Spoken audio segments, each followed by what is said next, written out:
älskar en hemlighet. Säg inget till någon. Säg inget. Det är hemligt. Lova inte säga något. Du måste svära på hedersord. Lova. Aldrig säga till någon. Det är det mest hemliga du någonsin har hört. Du får aldrig säga till någon. Inte ens du måste svära på hedersord. Inte ens din mamma. Aldrig säga till någon. Det är det mest hemliga.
அனைவருக்கும் வணக்கம். நான் உங்கள் Vasanthan.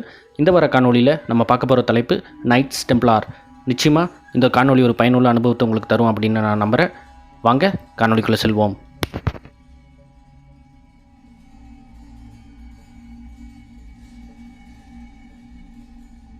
Nights டெம்ப்ளார் பற்றி இந்த conspiracy theory பேசுகிற பல YouTube சேனல்களில் அவங்க ஏதோ மோசமான ஒரு இயக்கம், பயங்கரமான ஒரு இயக்கம் அப்படின்னு சித்தரிச்சிருப்பாங்க.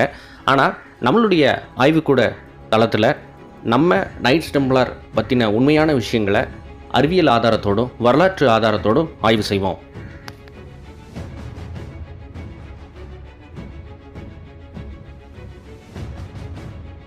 கிபி 1000 ஃபாத்திமித் காலிஃப் அப்படிங்கிற இஸ்லாமிய மன்னர்களுக்கும் செல்ஜுக் துர்க் அப்படிங்கிற துருக்கி இனத்தை சார்ந்த இஸ்லாமிய மன்னர்களுக்கும் மேற்கு ஆசியாவில் பயங்கரமாக போர் மூழுது. இந்த போரால் ஐரோப்பிய கிறிஸ்தவ நாடுகளிலிருந்து புனித பயணம் மேற்கொள்ள முடியாமல் பல ஐரோப்பியர்கள் அவதிப்படுறாங்க. அப்போ பாதிக்கப்பட்ட கிறிஸ்தவ பயணிகள் 2ஆம் போப் அர்பன் கிட்ட போய் முறையிடுறாங்க, எங்களால் எருசலேம் பட்டணம் போக முடியல அப்படின்னு. அப்போ 2ஆம் போப் அர்பன், நம்முடைய கிறிஸ்தவ பயணிகள் எருசலேம் பட்டணத்துக்கு போக முடியாமல் இஸ்லாமியர்கள் பிடிச்சு வச்சுருக்காங்க, அந்த எருசலேம் பட்டணத்தை விடுவிக்கிறது நம்ம ஐரோப்பியர்களுடைய புனித கடமை அப்படின்னு சொல்லி சிலுவை போரை அறிவிக்கிறாரு. அப்போ ஐரோப்பாவே கத்தோலிக்க பிரிவு கிறிஸ்தவர்களாக இருந்ததால் கத்தோலிக்க மத குருவான போப் 2ஆம் அர்பனே புனித போர் செய்வோம் வாருங்கள் அப்படின்னு அறிவித்ததால் பல கிறிஸ்தவர்கள் இங்கிலாந்து, ஸ்பெயின், இத்தாலி, பிரான்ஸ் போன்ற நாடுகளிலிருந்து ஆயிரக்கணக்குகளில் புறப்பட்டு போய் எருசலேம் பட்டணத்துக்கு படையெடுத்துட்டு போய் எருசலேம் பட்டணத்தை ஜெயிச்சாங்க 1ஆம் சிலுவை போரில். இது நடந்த ஆண்டு 1099. எருசலேம் பட்டணம் கிறிஸ்தவர்கள் கையில் வந்ததால் 1ஆம் சிலுவை போர் முடிஞ்ச பிறகு பல கிறிஸ்தவர்கள் தங்களோட வீட்டுக்கே திரும்பி போனாங்க. ஐரோப்பிய மன்னர்களே அப்போ எருசலேம் பட்டணத்தை ஆட்சி செஞ்சுட்டு வந்தாங்க. அதிகமான படை அவங்க கையில் அப்போ இல்லை. இதுக்கிடையில் இஸ்லாமியர்களும் தங்களுடைய படைகளையெல்லாம் சேர்த்து திரும்ப எருசலேமை தாக்கிட்டு இருந்தாங்க.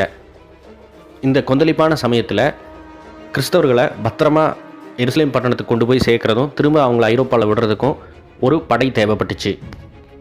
அப்போ சில வீரர்கள் முன் வந்து நாங்கள் கிறிஸ்துவுக்காக போராடுறோம் அப்படின்னு சொல்லி ஒரு நைட்ஸ் டெம்ப்ளார் அப்படிங்கிற ஒரு அமைப்பை ஏற்படுத்தினாங்க. இப்படி வந்த வீரர்கள் ரொம்ப ஏழையாக இருந்ததால் 2 வீரர்களுக்கு ஒரு குதிரை அப்படிங்கிறது அவங்களோட முத்திரையாகவே இருந்தது. இவங்க ரொம்ப பயபக்தியாகவும் பக்தி வைராக்கியமாகவும் தங்களோட காவல் பணிகளை செஞ்சுட்டு வந்தாங்க. இவங்களுடைய முத்திரை மோதிரத்தில் லத்தீன மொழியை குறிக்காமல் கிரேக்க மொழியில் இருக்கிற ஹை ரோ அப்படிங்கிற 2 எழுத்துக்களை பதிச்சிருப்பாங்க. இதுக்கு கிறிஸ்து, ஹை ரோ, கிறிஸ்து அப்படிங்கிற அப்ரிவேஷனை தான் முத்திர மோதிரமாக வச்சுருந்தாங்க. நைட்ஸ் டெம்ப்ளார்களுடைய காவல் பணிக்கு நிறைய பணம் தேவைப்பட்டது, நிறைய பொருள் தேவைப்பட்டது. இதனால அப்போதைய ஐரோப்பிய மன்னர்கள்கிட்டையும் பெரிய பணக்காரர்கள்கிட்டையும் பணம் கேட்டாங்க. மதத்துக்காக புனித போர் செஞ்சு பயணிகளை பாதுகாக்கிறாங்க, அங்கே இருக்கிற எருசலேம் பட்டணத்தை பாதுகாக்கிறாங்க அப்படின்னு ஐரோப்பிய மன்னர்கள் நினச்சதால இவர்களுக்கு பணத்தை அள்ளி தந்தாங்க. சென்ட் பெனிடிக்ட் அப்படிங்கிற ஒரு கத்தோலிக்க புனிதர் ஒரு கத்தோலிக்க கிறிஸ்தவர் எப்படி போர் செய்யணும் அப்படின்னு சொல்லி போர் சட்டங்களை விதிச்சிருந்தார். அதைத்தான் இந்த நைட்ஸ் டெம்ப்ளார் தங்களுடைய ஒழுக்க நெறிமுறைகளாக பின்பற்றினாங்க. அதன்படி இந்த நைட்ஸ் டெம்ப்ளார் திருமணம் செய்யாத துறவிகளாகவும் இருந்தாங்க. இவங்க பணி மிகவும் மதத்துக்கு புனிதமாகவும் தேவையாக இருந்ததால் இவங்க எந்த வரியும் கட்ட வேண்டாம். மேலும் இவங்க பாதுகாப்பு கொடுக்குற பயனாளிகள்கிட்ட ஒரு பயணத்தொகை அப்படிங்கிற ஒரு ஃபீஸும் இவங்களுக்கு கலெக்ட் பண்ணுறதுக்கு அத்தாரிட்டி கொடுத்து வச்சுருந்தாங்க. நாட்கள் செல்ல செல்ல பணம் அதிகமாக இவங்க கையில் கொட்ட இந்த பணத்தை வச்சு ஐரோப்பா முழுக்க பல இடங்களை வாங்கி போட்டாங்க. பெரிய பெரிய கோட்டைகளும் வாங்கி போட்டாங்க, தோட்ட துறவுகளை வாங்கி போட்டாங்க. நைட்ஸ் டெம்ப்ளாரில் சேர்ந்தாலே பணக்கார ஆயிடலாம் அப்படிங்கிற ஒரு கருத்து அப்போ மக்கள் மத்தியில் பரவுற அளவுக்கு இவங்க ரொம்ப பிரபலமானாங்க.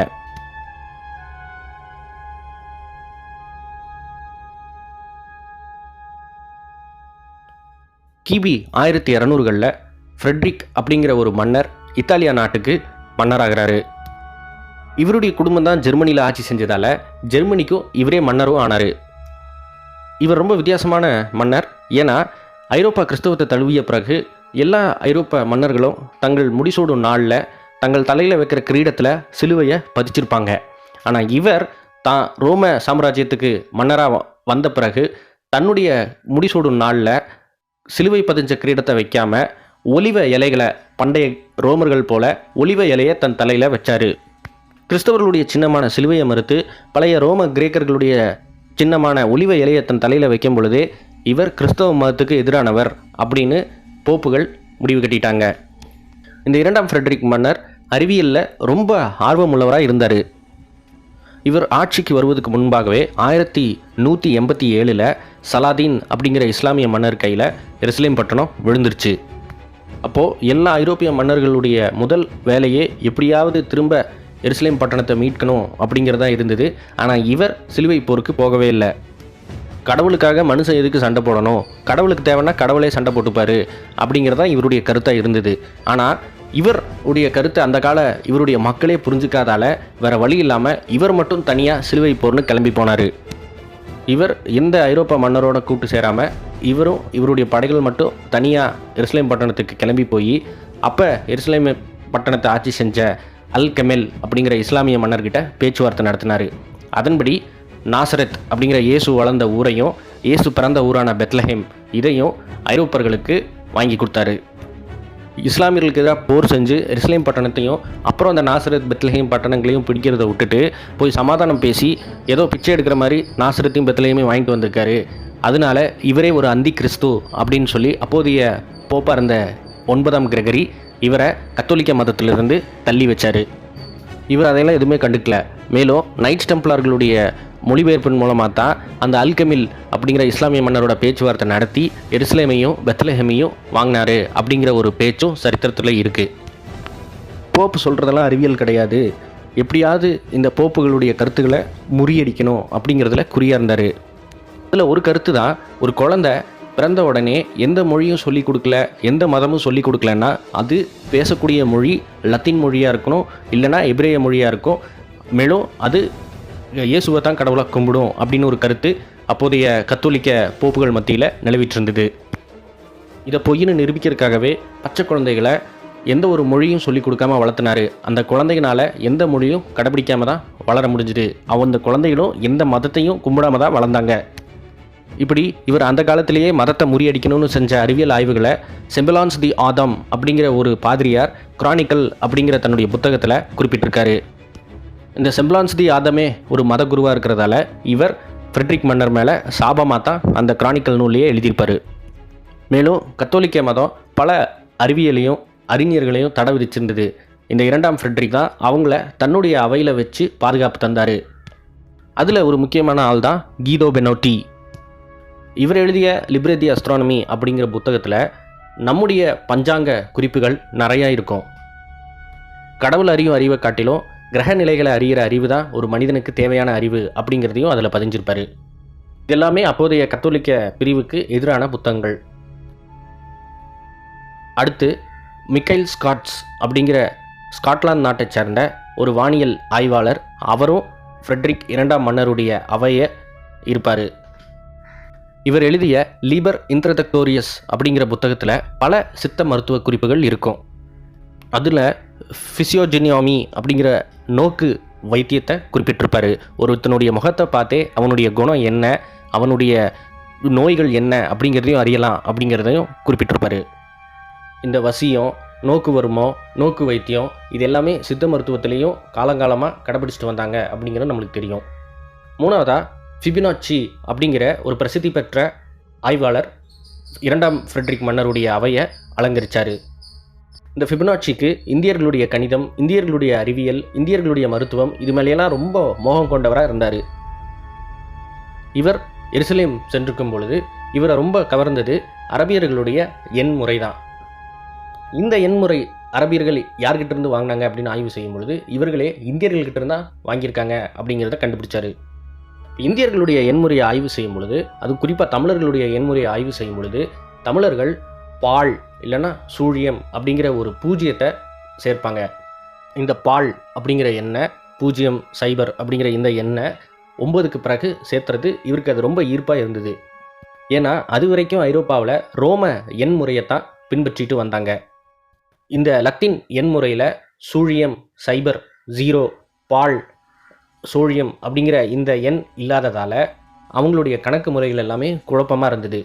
இப்போ இங்கே பார்த்தீங்கன்னா 10 30 50 70 90 இதெல்லாமே வித்தியாசமாக இருக்கும்.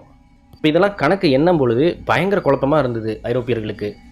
அப்போ தான் இவர் நம்முடைய தமிழ் எண் முறையை ஐரோப்பாவில் அறிமுகப்படுத்தினார். அது பெரிய புரட்சியை ஏற்படுத்துச்சு. அடுத்து இந்த ஃபிபனாச்சி கொடுத்த இன்னொரு ஷாக் என்ன அப்படின்னா, மனிதன் மட்டுமே தனி படைப்பு அப்படின்னு இருந்த கருத்தை முறியடித்து மனிதனுக்கும் மற்ற எல்லா விலங்குகளுக்கும் ஒரு ஒற்றுமை இருக்குது அப்படிங்கிறத கொண்டு வந்தார். இதுதான் கோல்டன் ரேஷியோ அப்படிங்கிற ஃபிபனாச்சி சீக்வன்ஸ். அதாவது மனிதன் தொடங்கி புல், பூண்டு, பூ, பூச்சி, பறவை, விலங்குகள் வரைக்கும் ஒரு தொடர்பு இருக்கிறத இவர் கண்டுபிடிச்சார். அந்த தொடர்பு தான் கோல்டன் ரேஷியோ. ஒரு உதாரணத்துக்கு நம்முடைய உடலுடைய உயரம் நம்முடைய கையுடைய உயரத்தை ஒப்பிட்டு பார்த்தோம் அப்படின்னா கரெக்டாக 1.6 அளவு அதிகமாக இருக்கும். இதே போல் சங்குகளுடைய சுழற்சி, தேனீக்களுடைய சிறகுகள் இப்படின்னு நிறைய விஷயத்தில் இந்த கோல்டன் ரேஷியோவை நம்ம அப்சர்வ் பண்ணலாம். மனிதர்களை பூச்சிகளோடவும் விலங்குகளோடவும் இப்படி ஒப்பிடுறது கத்தோலிக்க சபைக்கு ஒரு எதிரான ஒரு கருத்தாகவே இருந்தது. இந்த கோல்டன் ரேஷியோடைய சின்னம்தான் பென்டகிராம். இதுதான் இன்றைக்கி சாத்தானிய சின்னமாக பயன்படுத்தப்படுகிறது. இதை பற்றி விரிவாக இன்னொரு காணொளி அடுத்து இந்த நம்ம மைக்கேல் ஸ்காட்ஸ் அப்படிங்கிற ஆய்வாளரை பற்றி பார்த்தோம். இவர் மனித முக ஜாடிகளையும் மிருக முக ஜாடைகளையும் வச்சு மனிதனுக்கும் மிருகத்துக்கும் ஒரு தொடர்பு இருக்கிறதாக தன்னுடைய நூலில் எழுதினார். இந்த முக அமைப்புகளை ஃபேஷியல் ரெக்கக்னிஷன் சாஃப்ட்வேர்களை மட்டும் பயன்படுத்தாமல் பரிணாம வளர்ச்சி கொள்கைகளையும் நம்ம பயன்படுத்துகிறோம். எவல்யூஷன் அப்படிங்கிற இந்த பரிணாம வளர்ச்சி கல்வியில் எப்படி முக ஜாடைகள் மாறிக்கொண்டே வருகிறது மனிதனுக்கு அப்படிங்கிறது ஒரு முக்கியமான ஒரு ஆய்வு அப்படிங்கிறது நம்ம எல்லாத்துக்குமே தெரியும். இப்படி இந்த ஐரோப்பிய ஆய்வாளர்களுக்கு இந்திய அறிவியல் கருத்துக்கள்லாம் போய் சேர்ந்தது அப்படின்னு பார்த்தோம்னா, கிபி 950களிலேயே அல் புருனி அப்படிங்கிற ஒரு இஸ்லாமிய ஆய்வாளர் இந்திய அறிவியல் நூல்கள் எல்லாத்தையுமே அரபு மொழியிலையும் பாரசீக மொழியிலையும் மொழிபெயர்த்தார்.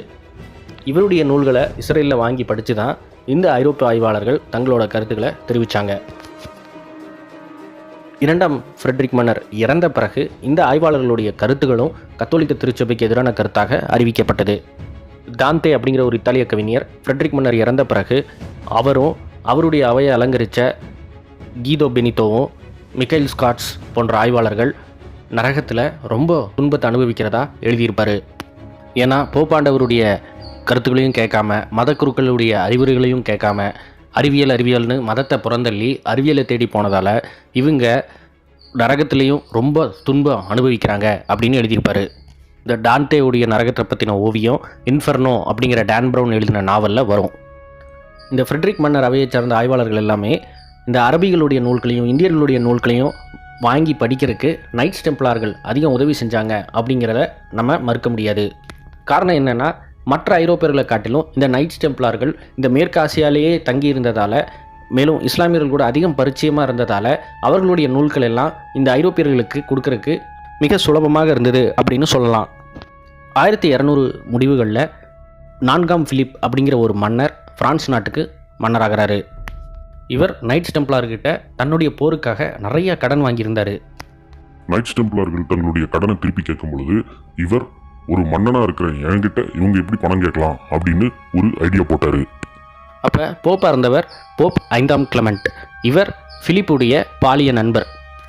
நைட்ஸ் டெம்ப்ளார்கள் கத்தோலிக்க திருச்சபையை காட்டிலும் வசதியுள்ளவர்களாக இருக்காங்க, அது மட்டும் இல்லாமல் திருச்சபை ஏற்காத பல நூல்களை அவங்க வச்சுருக்காங்க அப்படின்னு போப்பை டெம்ப்ளருக்கு விரோதமாக தூண்டிவிட்டார். அதனால் தானே இவர்களை விசாரிக்கிறக்கும் இவர்களுடைய உடைமைகள் எல்லாத்தையும் கைப்பற்றக்கும் அதிகாரம் வேணும் அப்படின்னு போப் கிளமெண்ட் கிட்ட கேட்டார். போப் கிளமெண்ட்டும் அந்த அதிகாரத்தை பிலிப் மன்னருக்கு கொடுத்துட்டாரு. இந்த அதிகாரத்தை பயன்படுத்தி கிட்டத்தட்ட 300 நைட்ஸ் டெம்ப்ளார்களை பிலிப் மன்னர் கைது செஞ்சு சித்திரவதை செஞ்சார்.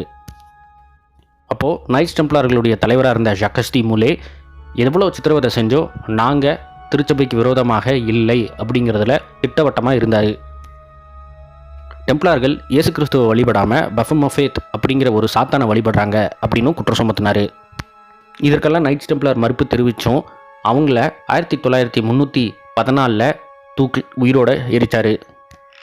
கிட்டத்தட்ட 6000 நைட்ஸ் டெம்ப்ளார்களில் 300 நைட்ஸ் டெம்ப்ளார்கள் பிடிக்கப்பட்டு சித்திரவதை செய்யப்பட்டு உயிரோடு எரிக்கப்பட்டாங்க. நடந்த ஆண்டு 1314. நைட்ஸ் டெம்ப்ளார்களுடைய உடைமைகள் எல்லாமே நைட்ஸ் ஹோஸ்பிட்டாலியர் அப்படிங்கிற அமைப்புக்கிட்ட கொடுத்தாங்க. இந்த நைட்ஸ் ஹோஸ்பிட்டாலர் அப்படிங்கிற இந்த அமைப்பு எப்போதுமே நைட்ஸ் டெம்ப்ளாருக்கு விரோதமாகவே இருந்தது. இந்த நைட்ஸ் ஹாஸ்பிட்டாலியர் அப்படிங்கிற அமைப்பு சிலுவை போரில் காயமடைஞ்ச கிறிஸ்தவ பயணிகளுக்கு தேவையான மருத்துவ உதவிகள் இதெல்லாம் கொடுக்குற ஒரு மருத்துவ சேவை அமைப்பாக இருந்தது. கத்தோலிக்க திருச்சபை நைட்ஸ் டெம்ப்ளாருடைய சொத்துக்கள் எல்லாத்தையுமே நைட்ஸ் ஹாஸ்பிட்டாலருக்கு மாற்றிச்சு. இந்த நைட்ஸ் டெம்ப்ளார் அழிஞ்ச பிறகு தான் இந்த உலகத்திற்கே ஒரு பெரிய மாற்றம் ஏற்பட்டுச்சு. அது என்ன அப்படிங்கிறத பாகம் 2ல் நான் தெரிவிக்கிறேன். அதுவரை விடைபெறுகிறேன். வசந்தன்.